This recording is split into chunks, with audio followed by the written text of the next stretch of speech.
Hi there, I'm P. Michael Brach, and I'm answering a question a lot of people are asking. Will O'Toole ever be the Prime Minister? I mean, it's possible. I'm an equal opportunity satirist. And no, you cancel people. A satirist doesn't follow Satan. I just like making jokes. And unlike late night folks in the US, I prefer to tease all parties on This Week Live. And boy, do we need it up here. We hear a lot of people whining about Justin Trudeau and how he is awful. But the fact is that it's not Trudeau's fault that the Conservatives keep shooting themselves in the foot, sometimes both feet. Look at Scheer, from insurance broker slash agent slash I'm an architect. I'm an architect.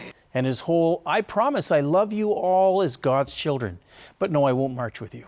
They keep sending up these folks that are hard to elect in certain parts of the country. And look at who came in second in the race for the Conservatives last time. Maxime Bernier was second on the 13th ballot, and he lost by 66 votes.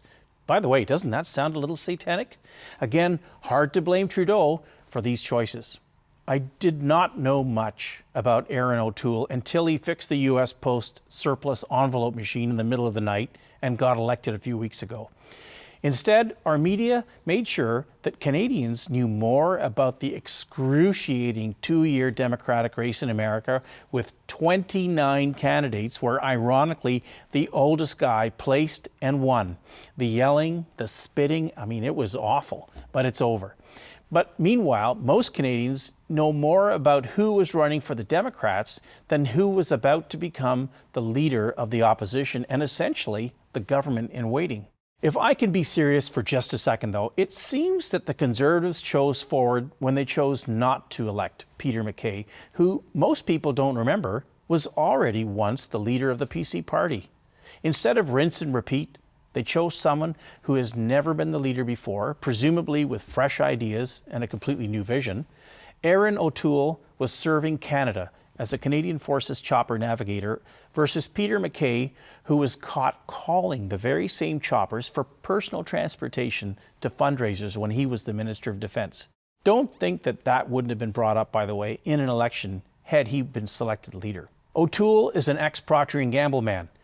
Think Tide, which is a 182-year-old company, older than Canada, that is respected globally for its strategy and sound management, with certain notable exceptions because they hired me too in the 80s.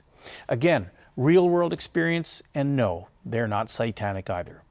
So while Erin O'Toole was supported by the social conservative movement within the party, he has already unequivocally said, big tent.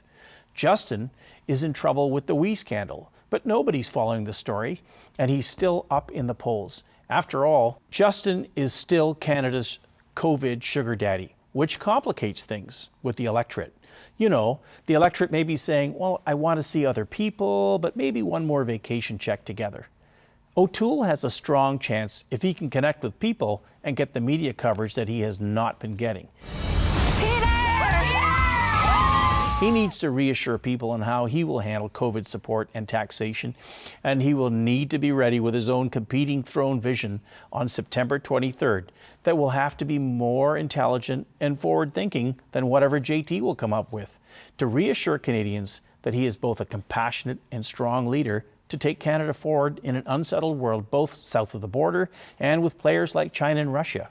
Of course, O'Toole's military experience as an officer will be a huge advantage over JT's flair for breathless speeches, virtue signaling, and 21-second pauses.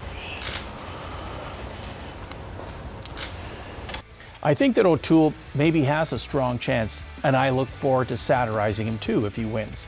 Rest assured, though he's an ex-P&Ger, his slogan as a Conservative will not be "it whitens your whites and gets stains out."